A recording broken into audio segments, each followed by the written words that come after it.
Oh my gosh, I love doing that, but I just don't have time for it.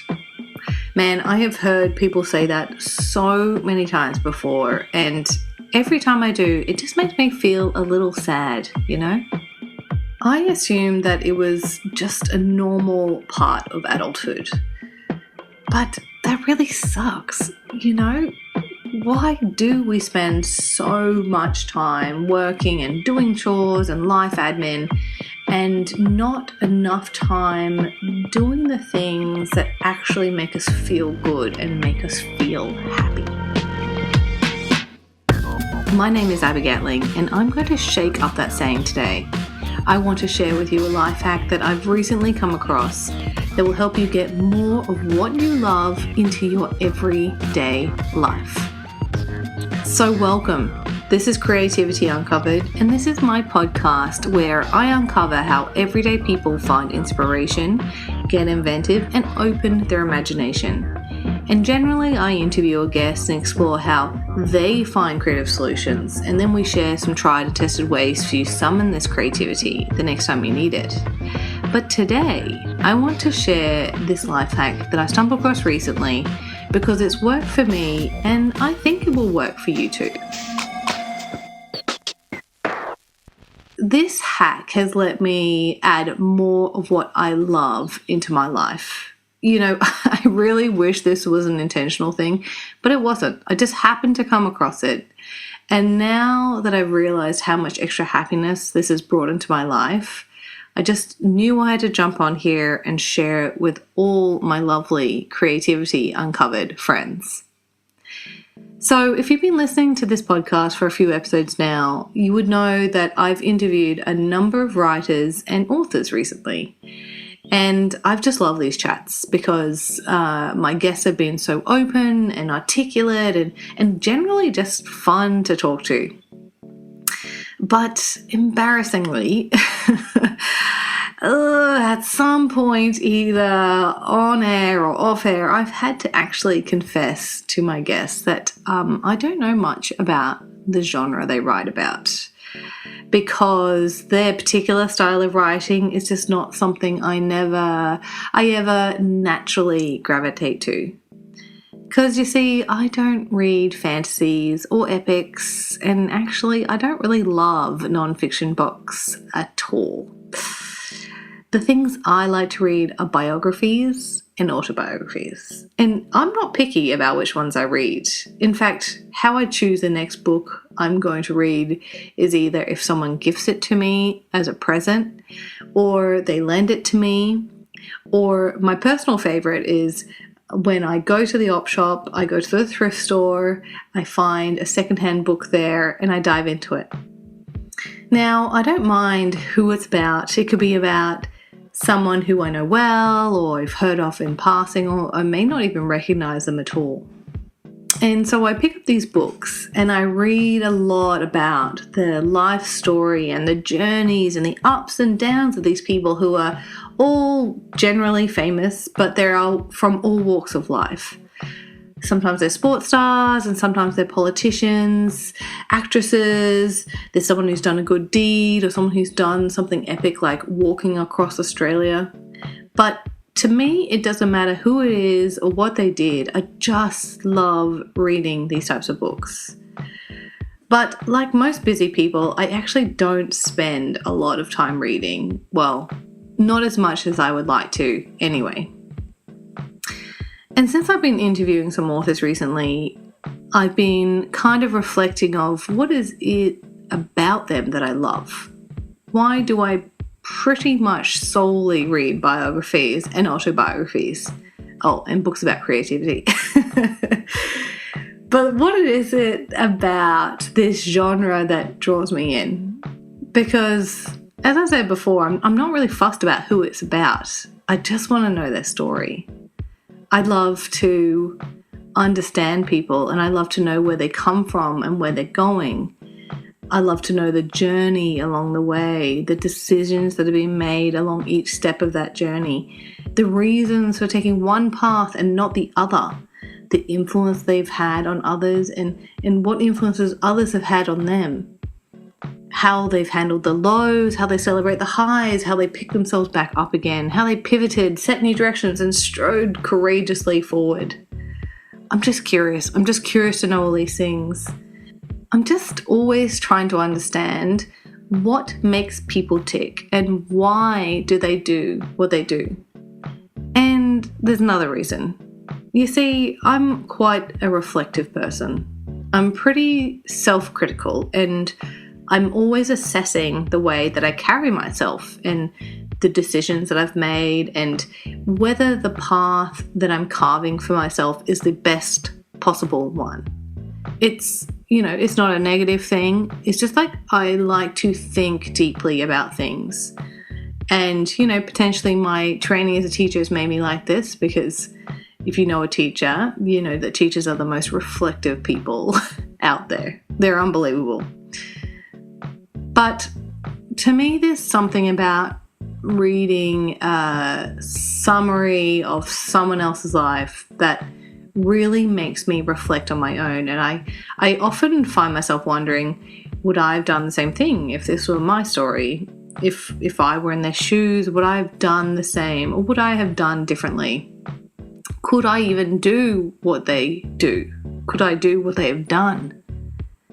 And sometimes these books give me a really good insight into just another way of thinking. And hopefully this will make me less quick to judge because I have known this insight into a particular situation. And sometimes these books, they just give me a chuckle or a grin and they just make me feel happy for the rest of the day.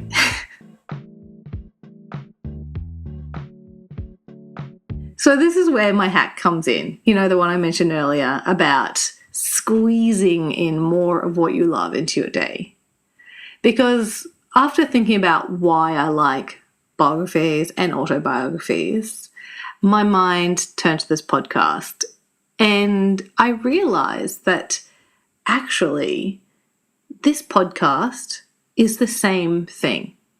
So through Creativity Uncovered, I get to find people that I'm naturally curious about, just like picking up a book in the op shop, something that has piqued my interest in them.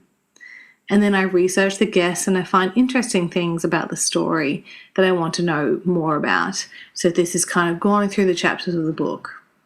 But this is where it differs.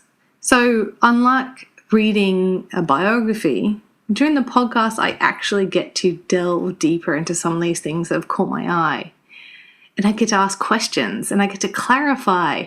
I get to relate to them and I get to know them better. And I get to help them share their story with the world. But the crux of it is that I'm loving this podcast because it speaks to something that I love so much, which is discovering more about people, which is why I love biographies. And the podcast has, by accident, given me more time to do this thing that I love.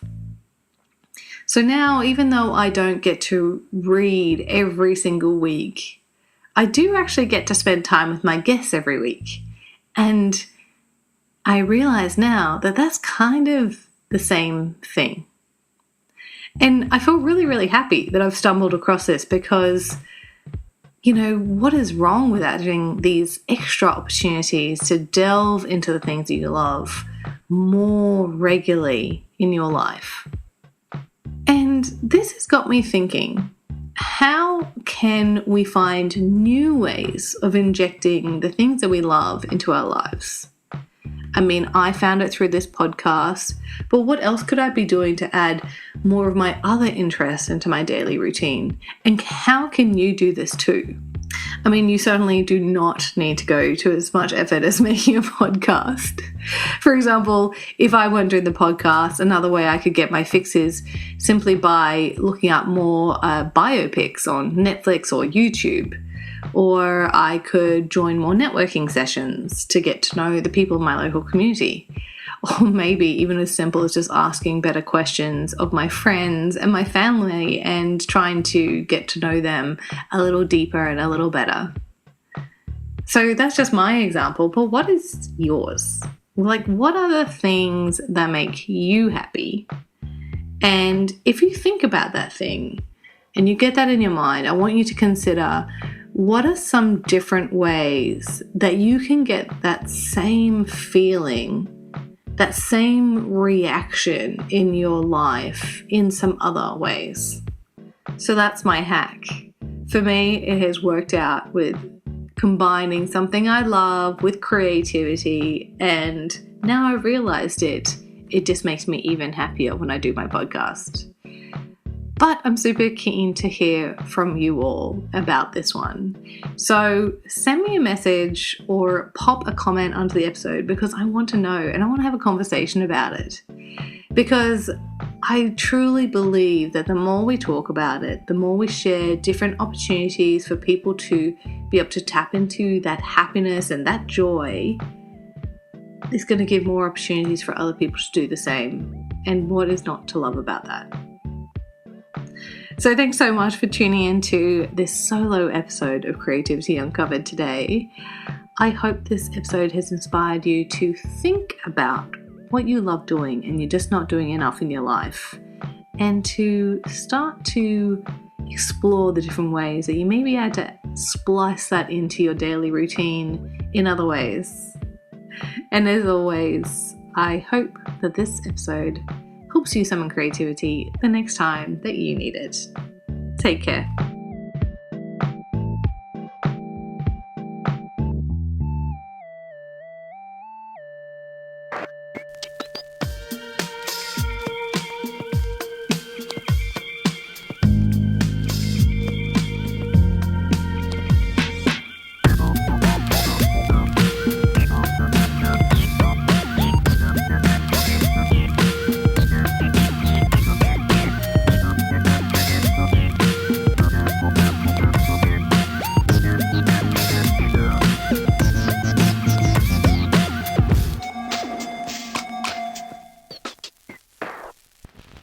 If you've made it this far, a huge thank you for your support and tuning into today's episode.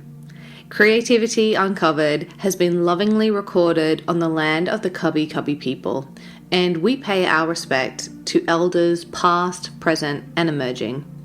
This podcast has been produced by my amazing team here at Crisp Communications, and the music you just heard was composed by James Gatling. If you liked this episode, please do share it around and help us on our mission to unlock more creativity in this world. You can also hit subscribe so you don't miss out on any new episode releases.